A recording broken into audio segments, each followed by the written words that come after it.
Hi குட்டீஸ், எல்லாருக்கும் வணக்கம்.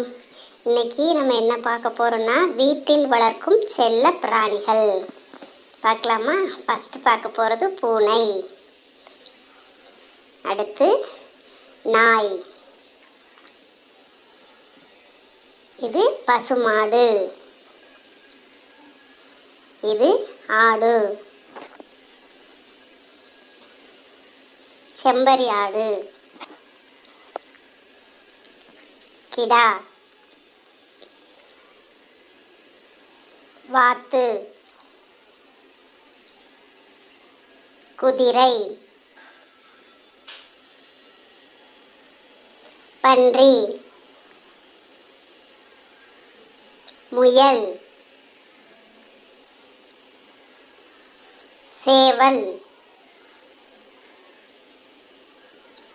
கோழி, எருமை மாடு, எருமைன்னு சொல்லுவாங்க, ஒட்டகம், கழுதை, புறா, கிளி, வான்கோழி, மீன், வீட்டில் தொட்டியில் வளர்ப்போம்ல, காளை, கின்னிக்கோழி. நன்றி.